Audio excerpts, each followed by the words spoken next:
제21대 국회의원 선거 이제 9일 앞으로 다가오면서 여야 간 총선 레이스가 나날이 격화하고 있습니다. 두 패널과 함께 총선 관련 이슈 짚어보겠습니다. 이종근 시사평론가, 최진봉 성공회대 교수 나오셨습니다. 안녕하세요. 네, 안녕하십니까. 예, 이제 오늘 서울 종로에 출마한 이낙연 위원장, 황교안 대표가 이제 오늘 TV 토론을 가졌습니다. 네, 여야의 유력 대선 주자고 또 각 당의 총선을 진두지휘하는 두 대표 주자인데 오늘 토론의 모습 어떻게 보셨습니까? 일단 저는 두 가지가 눈에 띄었는데요. 첫째, 황교안 대표는 조국 프레임을 다시 불러들이기 위해서 열심히 노력을 하셨고, 또 이낙연 후보 전 총리죠. 박근혜 탄핵 책임론, 그 당시 황교안 지금 현 대표가 그 당시 총리를 하셨으니까 이 두 가지 논쟁을 계속 부추기는 모습을 보였다. 그래서 결국 상대방의 약점을 공격하면서 본인들의 어떤 유리한 지점을 찾기 위한 그런 노력이 아니었나 이렇게 보여집니다. 예. 전직 총리, 현직 총리의 격돌이자 또 잠재 대권 후보의 격돌이었습니다. 그런데 두 분의 성격이 좀 다르잖아요. 그 토론의 어떤 성격이 한 분은 창이었고 한 분은 방패였습니다. 이낙연 전 총리 사실은 대정부 질문에서도 방패가 굉장히 빛을 발하지 않았습니까? 그러니까 오늘도 사실은 공격적인, 그러니까 사실 그러니까 좀 앞서 있는 그러니까 선두라고 표현하기보다는 약간 좀 앞서 있는, 먼저 이렇게 또 종로 지역구에 나오셨으니까 앞서 있는 이낙연 후보와 또 약간 뒤져 있지만 열심히 쫓아가는 황교안 후보의 창과 방패는 어차피 결정돼 있습니다. 조금 뒤쳐져서 쫓아가는 후보는 열심히 공격을 할 수밖에 없으니까요. 근데 네. 두 분의 창과 방패, 사실은 전 팽팽했다고 여겨집니다. 팽팽했다. 네. 예. 자, 무엇보다 이제 가장 큰 이슈 가운데 하나는 이제 코로나19 사태 아니었습니까? 역시나 이제 여야의 인식차를 드러냈는데 좀 어느 쪽이 더 설득력 있었다고 보셨습니까? 그러니까 저는 개인적으로는 이낙연 전 총리가 더 설득력 있다고 보는데, 기본적으로 코로나19 사태 같은 경우에 이렇게 황교안 지금 대표는 그렇게 공격을 하셨어요. 자화자찬을 너무 많이 한다.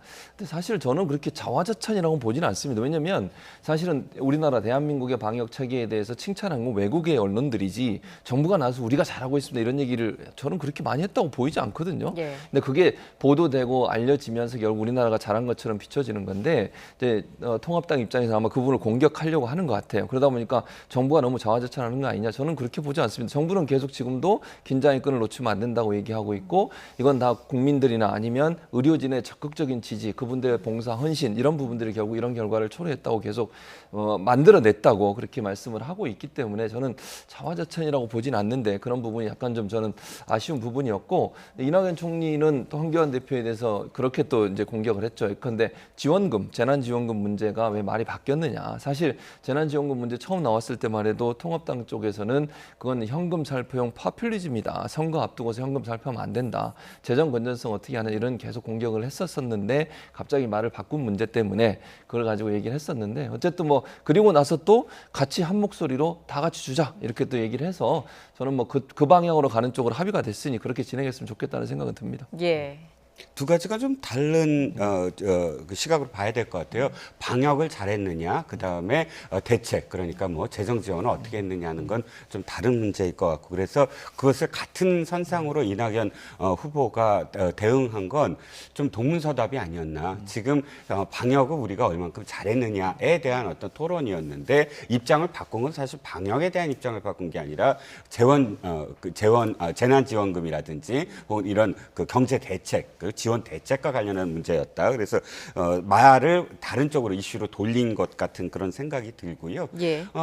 사실상 앞부분에서 NIT, 그러니까 뉴욕 타임스도 좀 지적을 했지만 초기에 너무 좀 자만했던 건 좀 인정을 해야 될 것 같습니다. 현 정부도 그러니까 13일이나 12일 같은 경우 보면 문재인 대통령도 금방 끝날 것 같다라고 말씀을 하셨고, 멀지 않아 종식될 거다 말씀을 하셨고, 13일, 14일 날 사실은 그때는 정말 코로나 방역이 세계에 알려지지도 않은 상태였는데, 민주당의 그 대책회의, 아까 그 최고위원회의에서는 우리가 이제 굉장히 세계로부터 각광을 받고 있다, 이런 초기의 발언들 이후에 바로 아주 광역으로 확진자가 많이 늘어났거든요. 네. 그 부분이 사실은 굉장히 좀 아쉬웠던 대목이기 때문에 아마도 황 후보가 그렇게 지적을 한 게 아닌가 싶습니다. 예.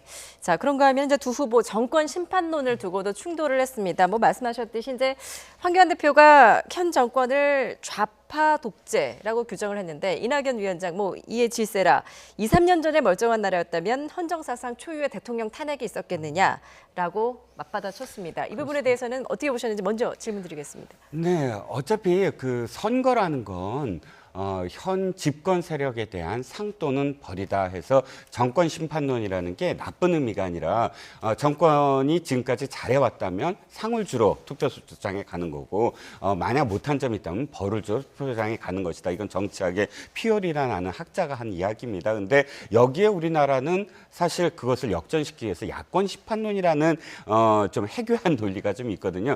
야당을 심판할 이유가 없죠. 왜냐하면 야당은 어차피 정책을 내놓고 집행할 수 있는 그런 권력이 아니기 때문에. 그런데 지금의 어떤 논쟁 속에서 어쨌든 정권 심판론에 어떻게든 그것을 대응하기 위해서는 전 정권을 다시 이렇게 그 언급을 하면서 전 정권의 잘못을 이야기한다 하는 건 저는 3년의 어떤 집권 세력으로서 마땅한 어떤 자세인가. 지금은 우리가 3년 동안 무엇을 했다, 어떤 성과를 사실 이야기하면서 설득력 있게 그런 성과를 홍보하는 것이 훨씬 더 당당한 자세가 아닐까 싶습니다. 예. 그러니까 저는 이게 그 부분에 있어서 의견이 다른데, 첫째는 야권 심판, 야당 심판론이 왜 나오면 안 된다고 얘기하신, 저는 그렇게 보지 않고요. 왜냐하면 야당 같은 경우에 정부가 추진하는 정책에서 대안을 제대로 내면서 협조할 건 협조할 거, 비판할 건 비판해야 되는데, 무작정 정책적 대안도 없이 발목 잡기를 하는 것에 대한 심판을 하는 거라는 얘기입니다. 그러니까 이낙연 지금 후보 같은 입장에서는 야당이 너무 정책적 대안 없이 발목만 잡다 보니 국정이 여러 가지로 어려움이 있었고 제대로 추진할 수 없는 일들이 있었다고 하는 부분을 얘기하는 것이고요. 그런 부분에서 국민들이 심판할 수 있는 거죠. 야당이 정말 제대로 야당으로서 역할을 해왔느냐, 네. 그러니까 대안은 제대로 냈느냐, 이런 부분인 것 같고, 전 정권에 대한 얘기도 마찬가지 개념입니다. 물론 지금 현재 현 정부가 하고 있는 여러 가지 정책에 대해서 이번 선거에서 일정 부분 반영이 될 거라고 저는 봅니다. 그러나 독재, 뭐 예를 들면 좌파 독재라는 표현을 계속 썼잖아요. 황교안 대표도 그렇고. 근데 이 부분에 대해서는 저는 개인적으로 동의하지 않고요. 그렇다고 하면 박근혜 전 정부에서 과연 이 나라가 국정농단 때문에 여러 가지 어려움에 처했던 나라를 다시 되살리면서 차근차근 해가고 있는 부분들에 대해 좌파 독재라고 몰아붙이는 것은 과연 이게 이념적 논쟁만 있지 정책적 대안이 있느냐 하는 부분에 있어서 비판을 받을 수 있는 지점이라는 생각이 듭니다. 예. 자, 이런 가운데 이제 조국 전 법무부 장관 사태를 두고도 두 후보의 공방이 벌어졌습니다. 이 부분은 직접 들어보시죠. 총리 시절 조국 수사를 하는 검사를 향해서 비난의 목소리를 내면서 조국을 옹호하셨습니다. 그런데 그 이후에는 마음에 빚이 없다, 이렇게 조국을 소위 손절하는 모습을 보이셨습니다. 이렇게 이 후보가 스스로 말을 바꾸는 모습을 보였는데, 그런 상황에서 어떻게 협력이 가능하겠나? 결론부터 말씀드리면 저는 황 후보께서 말씀을 바꾸더라도 황 후보를 신뢰하겠습니다. 조국 전 장관에 대해서는 개인적인 마음의 빚 때문에 그런 판단을 하는 것이 아니다라는 취지입니다. 검찰이 엄정하게 수사하는 건 존중돼야 합니다. 그러나 동시에 그 당시 검찰은 공정했던가? 예.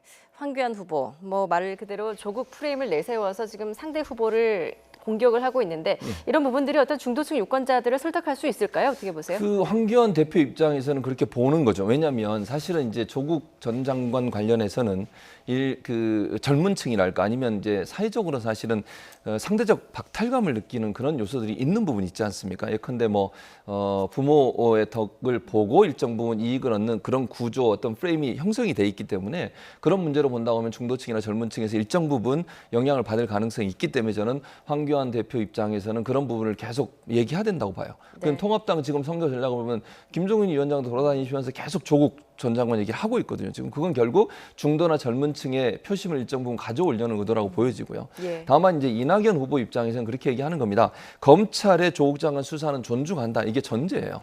그리고 나서 검찰 개혁에 대한 국민들의 요구도 검찰은 겸허하게 들어야 된다, 이렇게 얘기를 한 겁니다. 그래서 저는 이낙연 전 총리가 과연 조국 전 장관을 옹호했냐, 그렇게 보진 않아요. 그러니까 예를 들면 저도 개인적으로 그렇게 생각합니다. 조국 전 장관에 대해서는 지금 재판이 이루어지고 있잖아요. 그 재판의 결과에 따라서 어떤 결과가 나오든 책임질 부분이 있으면 책임져야 된다고 생각을 합니다. 다만 그럼에도 불구하고 그것과 별개로 검찰에 대한 어떤 개혁의 논쟁은 계속 지금도 있어 왔고 예전에도 있어 왔던 부분입니다. 네. 그 부분에 대한 요구는 국민적 요구라는 점은 저도 동의하기 때문에 이낙연 후보 입장에서는 그 두 개를 연결시켜서 얘기하는 것을 분리시켜서 검찰 개혁과 조국 전 장관 수사는 다르게 봐야 된다 이렇게 보고 있는 것이죠. 예. 저는 사실 난독증이 있는지는 모르겠지만 무슨 의미인지 잘 모르겠다라는 생각이 좀 듭니다. 그러니까 이낙연 전 총리의 뭐랄까요? 저는 대정부 질문에서도 처음엔 굉장히 이렇게 챙챙하게 부딪히지 않으면서도 말씀을 저렇게 조리 있게 하는구나라고 생각이 들다가도 어떤 대목에 있어서는 논점을 흐리는 전략이 많으셨다라고 여겨지거든요. 오늘 말씀하신 것도 사실은 지금 황교안 후보 측에서 이야기한 건 조국을 다시 끌어들이는 것도 저는 물론 그런 의미도 있지만 사실은 이 정치인의 일관된 어떤 그 말이라는 건 굉장히 중요하잖아요. 그 생각이 담겨 있고 생각이라는 건 정치의 어떤 철학이니까. 그런데 조국 장관 사태와 관련해서 말이 바뀌었다. 그런데 어떻게 바뀌었냐면 그 관훈 토론회에서 마음의 빛이 있습니까? 했을 때 마음의 빛이 없다고 이야기한 부분이 앞뒤가 다른 것 아니냐.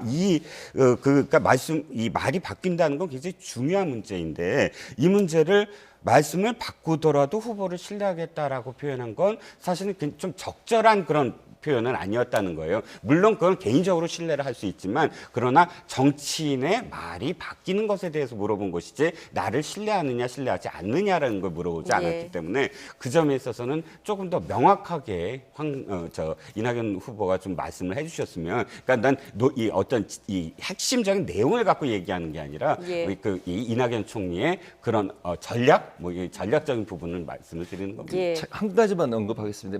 말씀을 바꿔도 이 말은 결국 무슨 말이냐면 황교안 대표도 지금까지 말씀을 많이 바꾸었다는 지적입니다. 그래도 저는 그걸 신뢰하겠다고 얘기를 하는 거거든요. 그러니까 황교안 대표도 사실은 지금까지 정치에 들어오셔서 여러 번 말을 바꾸신 적이 있으시잖아요.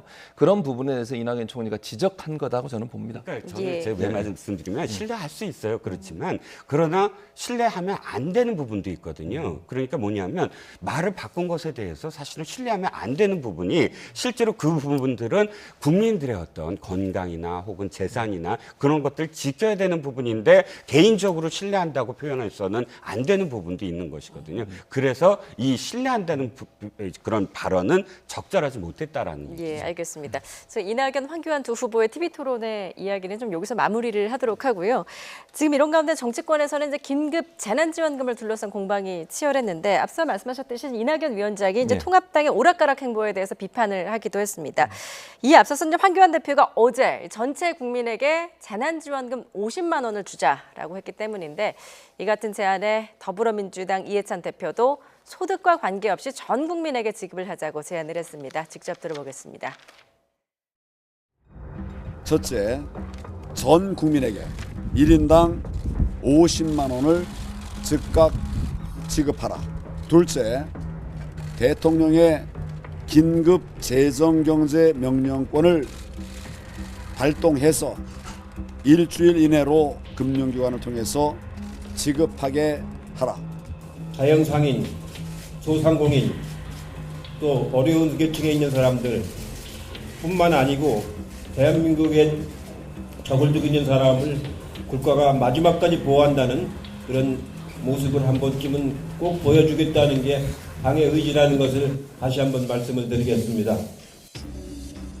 예, 당초에는 이제 정부 여당이 추진한 긴급 재난지원금을 나라 빚이다라면서 이제 부정적인 입장을 나타냈었는데 통합당이 이렇게 이제 입장을 바꾼 이유는 뭡니까? 일단 통합당 측에서 낸 보도자료에 의하면 처음에 나라 빚이다라고 반대를 했던 부분은 지금 최근에 100만 원, 4인 기준 100만 원 이전이었다. 그러니까 초기나 중기 정도 코로나19의 상황에서 추경 얘기가 나왔을 때 1차 추경, 2차 추경이 연달아 나왔을 때 일단 전체적으로 우리가 국가 재정을 생각해야 된다라는 이야기였는데 지금 전 세계가 완전히 도미노 현상을 일어나고 경제적으로 굉장히 어려운 상황 속에서 우리나라도 지금 해외에서 계속 유입되는 경제적인 어떤 그런 난국들 이것들을 어떻게든 해결해야 되는데 지금 상황에서는 그전 상황이랑 다르게 긴급하게 무엇인가가 나와야 된다 해결책이. 그러니까 거의 전 세계가 동시에 다 하고 있잖아요. 미국도 1인당 148만 원씩 주고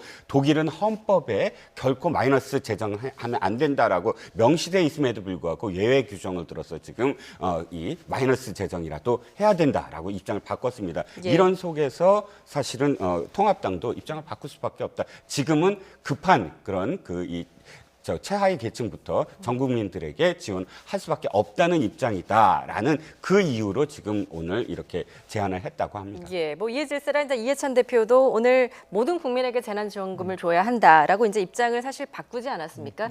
이게 이제 재난지원금을 이제 선별해서 주겠다라는 것에 대해서 이제 민심이 좀 이반한 것을 좀 의식한 거다라고 봐야 될까요? 그러니까 통합당이 이걸 하겠다고 하는 것도 선거를 의식해서 하는 거예요. 예. 사실은 이거 정부에서 이걸 주겠다고 했을 때 대체적으로 여론조사를 보면 대체적으로 다 찬성이 훨씬 높아요. 그러다 보니까 사실 통합당 입장에서 선거 앞두고서 이거 큰일 났다 이런 생각이 들지 않았겠나 저는 이렇게 생각합니다. 그래서 그러다 보니 이제 통합당 입장에서 이걸 주는 쪽으로 가야 된다고 보는 것 같고, 그리고 이제 초창기에 그러면 이런 예상이 전혀 안 되는 게 아니잖아요. 그런데도 그 당시에는 이게 파퓰리즘이다, 현금성 주면 안 된다 이러면서 계속 반대를 해왔기 때문에 예. 그건 통합당이 잘못된 판단이었습니다. 그 사과하고 이번에라도 하게 된 건 참 다행이라는 생각이 들고, 또 하나는 이제 지금 말씀하신 민주당 입장에서는 이렇게 주장할 수밖에 없는 게 70% 이하 주기로 했는데 이게 혼란이 너무너무 많아요. 네. 정부가 발표를 했는데 이 부분에 대해서 국민들이 누구는 받고 누구는 못 받느냐. 또 아주 조그만 10,000원, 20,000원 차이로 누구는 받고 누구는 못 받고 이러다 보니까 갈등이 생길 수밖에 없고, 예. 1인 가구라든지 아니면 같이 일하는 맞벌이 부부들 같은 경우에는 실제적으로는 생활 수준이 그렇게 높지 않음에도 불구하고 받지 못하는 상황까지 가게 되는 것이고, 이런 문제가 있기 때문에 이런 논란을 없애기 위해서는 전 세계적으로 모두 다 주는 추세로 가고 있는 거잖아요. 저는 그래서 통합당도 이번에 동의를 했으니 차제에 이거 모든 사람한테 주는 것이 맞다. 왜냐하면 이거 복잡해서 괜히 문제가 생길 수 있고, 민주당 입장에서도 이것 때문에 괜히 불만이 커지면 원래 취지와 다르게 표심에도 부정적 영향을 미친다고 봤을 가능성, 네. 그런 가능성이 있다고 보여집니다. 예, 뭐 정의당 같은 경우에는 이제 1인당 100만 원씩 주자라는 주장도 하기도 했는데, 일단 뭐 이제 정치권에서 이렇게 다른 목소리가 나오기 때문에 당정이 다시 조율에 들어갈 것 같기도 한데, 지금 어떻게 좀 결론이 날 거라고 보십니까? 일단 총선까지는 아마도 아무 결정도 못 낼 것 같습니다. 네. 왜냐하면 지금 정부에서 지금 교수님도 정확하게 지적을 하셨지만 이 문제가 굉장히 사실은 뜨거운 감자거든요. 그런데 1, 2차에 걸쳐서 발표를 했음에도 불구하고 확실히 결론을 내리지 못한 건 도리어 이것이 굉장히 사회 갈등 요인, 갈등 요인이 될 수 있기 때문에 일단 총선 이후에 당정회의가 있을 것이다. 그리고 각 정당들도 지금 총선을 일주일 정도밖에 안 남지 않았습니까? 예. 이런 상황 속에서 어쨌든 지금 서로 경쟁적으로 지금 하고 있는데, 이것도 사실 좀 딱한 모습입니다. 왜냐하면 브레이크가 좀 있어야 돼요. 그야말로 홍남기 부총리만이 아니라 어느 정당만큼은 이거는 사실 진짜 중위소득 50% 이하만 현금으로 주자. 당장 급한 사람은 그들이다. 이런 식으로 좀 할 수 있는 정당이 있어야 되는데, 지금은 모두 다 얼만큼 더 주냐, 이런 경쟁을 하기 때문에 예. 그야말로 사실 총선 이후로 모든 것들을 다 미뤄야 되지 않나, 전 개인적으로 좀 그런 생각이 예, 듭니다. 뭐 긴급 재난지원금이라고 하는 거는 정말 긴급하게 줘야 될 돈인데, 지금 어쨌든 총선까지는 뭐 결론을 낼 수는 없겠군요. 그럼 과연 지금 총선에 어떤 영향을 미칠까요? 그 전체적으로 사실은 이제 말만 있는 거잖아요. 예. 그러니까 각 정당마다 지원하자고 얘기를 했으니까 실제적으로 이 부분이 총선에 영향을 미칠 수 있는 부분이 있다고 봐요. 그러니까 국민들 입장에서는 지금 당장 먹고 살기 너무 힘들고, 자영업자나 소상공인들은 정말 문을 닫아야 하는 상황까지 왔으니 정부가 지원하는 건 반드시 필요하다. 이건 공감대가 형성돼 있습니다. 네. 어떻게 어떤 방법으로 얼마를 줄 거냐 하는 부분에 지금 논란이 되고 있는 건데, 일단 정당 입장에서는 총선 앞두고서 이렇게 말만 하는 것으로도 일반 효과는 얻는다고 봐요. 기본적으로는. 다만 중요한 것은 그럼에도 불구하고 현실적인 대안을 낼 수 있느냐 하는 문제에 논란이 있다고 보여지고요. 네. 정부 입장에서도 지금 상황에서 이렇게 모든 정당들이 이제 다 같이 주자고 얘기하는 상황에서 정부가 나서서 그럼 70% 이자만 줄 수밖에 없는 상황이라고 얘기했을 경우에 갈등이 생길 수밖에 없어서 고민이 깊어질 겁니다. 그리고 실제 지급되는 것도 사실은 5월 이후야 돼야 돼요. 지금 예. 당장은 지급될 수 없는 상황이고, 왜냐하면 추경 예산이 통과가 돼야 되는데 그러기 위해서는 총선 끝나고 다시 국회를 열어서 추경을 통과시켜야 되거든요. 그런 시차적인 문제도 있기 때문에 기본적으로 총선에서는 발언만 가지고 판단할 수밖에 없는 구조가 되지만, 실제 돈을 받기까지는 시간이 좀 걸릴 것이고, 정부도 고민을 하지만 기획재정부 정부의 의견이라니 정부가 70% 얘기하는 것도 사실은요. 재정 건전성 문제 때문에 고민하다가 그걸 결정했거든요. 네. 근데 이걸 뒤집는 것도 상당히 부담이 될 수 있는 상황이라는 생각이 듭니다. 예, 지금 뭐 청와대와 정부는 지금 침묵하고 있는 상황인데 과연 어떻게 결론이 날지 좀 더 지켜보도록 하겠습니다. 자, 이런 가운데 총선일 채 열흘도 남겨놓지 않은 가운데 여야 정치권의 말 실수가 연일 구설에 오르고 있습니다. 오늘 미래통합당은 김대호 후보의 3040 비하 발언을 진화하는 데 진땀을 뺐는데요. 어떤 발언이었는지 들어보시죠. 끼어있는 50대들, 민주화 세대들의 문제의식은 논리가 있습니다. 그런데 30대 중반에서 40대는 논리가 아닙니다. 그냥 막연한 정서입니다. 거대한 무지와 착각입니다. 예, 김대호 후보의 발언이었는데 30대와 40대는 논리가 없고 무지하다라는 발언 어떻게 들으셨습니까? 저는 정말 충격적입니다. 어떻게 이런 예. 발언을 할 수 있는지 모르겠어요. 총선을 앞두고서 이 말 한마디가 너무너무 중요하거든요. 그런데 지금 이런 발언은 30, 40대한테 엄청난 불만과 그다음에 화를 나게 만드는 발언입니다. 이런 발언은 정말 해서는 안 되는 발언이었는데 본인의 관점에서 봤을 때 30, 40대가 그런지 모르지만 30, 40대는 그렇다고 볼 수가 없습니다. 나름대로 창의적인 생각을 갖고 50대, 60대가 하지 못하는 생각을 해내는 시대예요. 지금 이 어려운 상황에서 열심히 생활하면서 자기들의 그 위치도 차지하고 또 국가 발전에서 노력하는 분들이 있음에도 불구하고 논리가 없다. 무지와 착각에 쌓여 있다는 식의 발언을 했다. 이거는 정말 그 총선 전국에서 아주 핵폭풍이 될 수 있는 사안이다. 네. 말 한마디가 너무너무 중요한데 이 김대호 지금 후보의 이런 발언은요.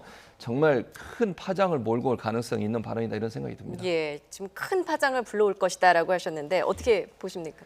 일단 대단히 부적절한 발언이었죠. 네. 우리가 지금 이미 정동영 옛날 열린우리당 의장 시절에 그때 당시에 총선을 거의 굉장히 앞설 것이다라는 예상을 뒤엎게 만든 그 노인 폄하 발언이 우리가 생각을 할 수밖에 없지 않겠습니까? 네. 이 발언도 지금 중요한 건 이 지금 일주일밖에 안 남은 거의 이 상황 속에서 지지자들을 결집하는 게 문제가 아니라 보다 더 확장하는 것, 세대 간에도 사실 좀 더 확장해야 된다는 것이죠. 예. 40대들에게 말씀하셨듯이 이 나라의 중추이고 그런데 50대에 치여서 사실은 40대가 제대로 자기 역할을 못하고 있다. 예를 들어서 그런 메시지를 전달해야 될 통합당 입장에서 도리어 40대를 완전히 어떤 대상화시켜서 예.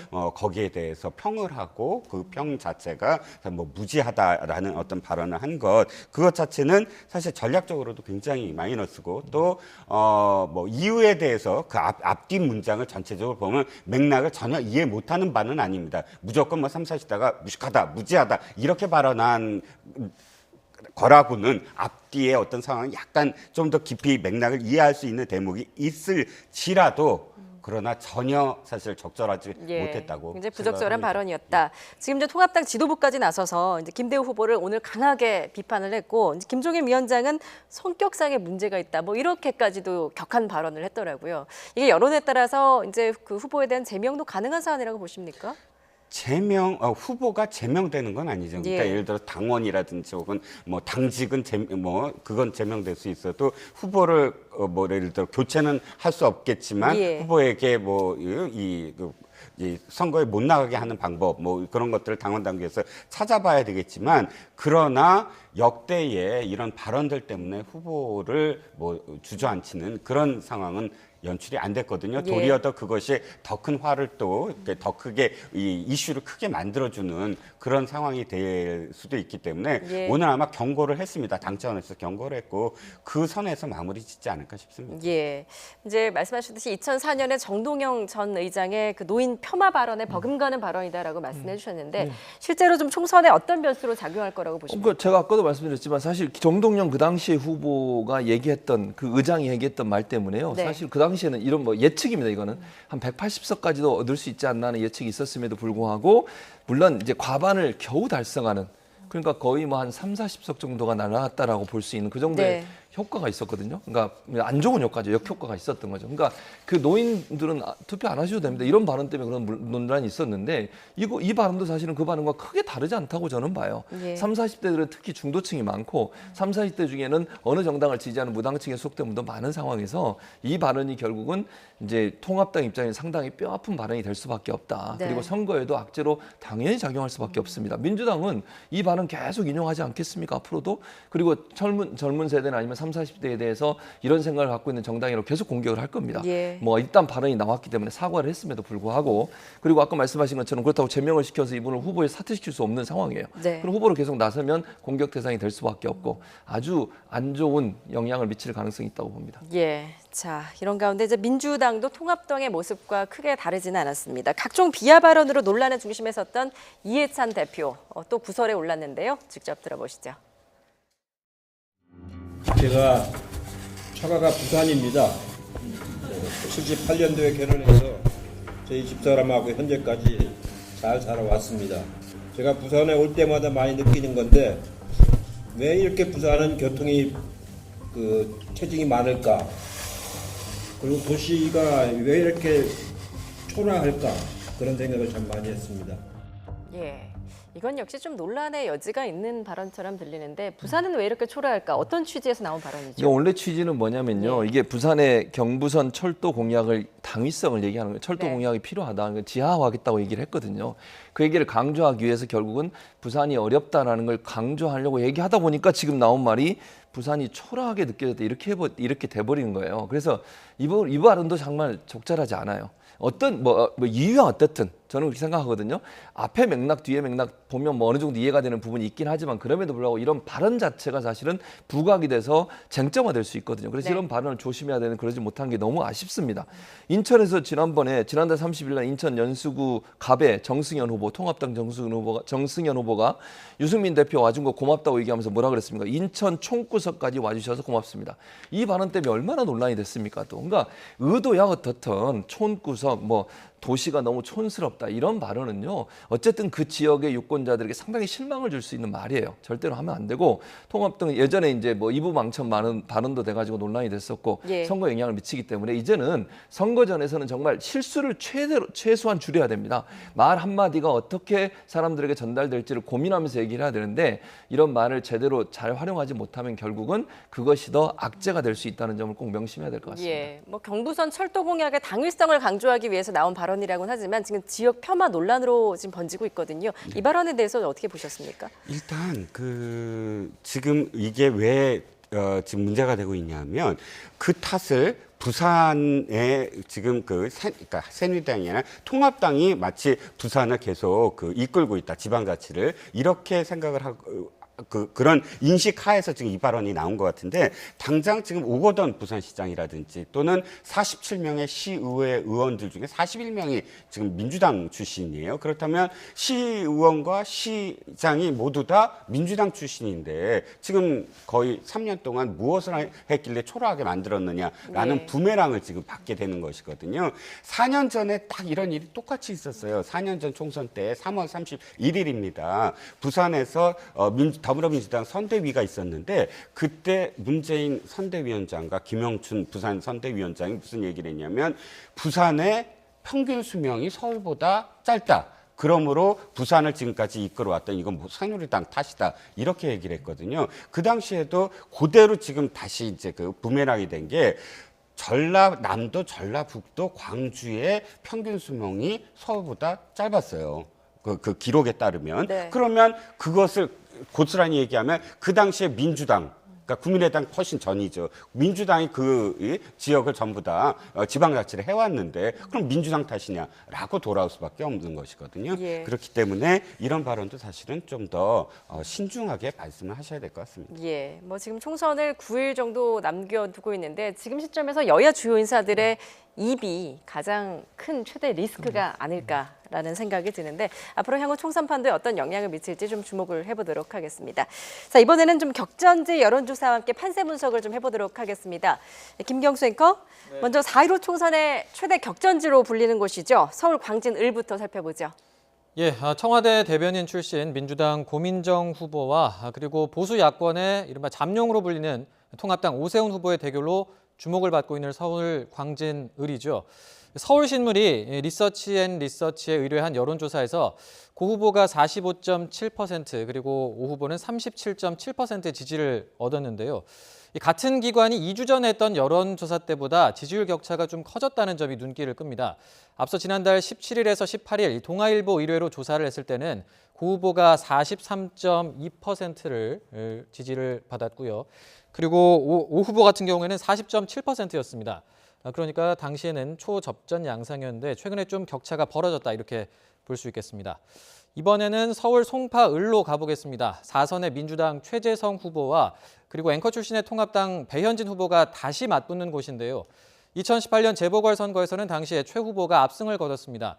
그런데 최근 KBS가 이 한국리서치에 의뢰한 여론조사 결과를 보면 최재성 후보 43% 그리고 배현진 후보는 41%로 나타나서 이 오차 범위 내 박빙 양상을 보이는 것으로 나타났습니다.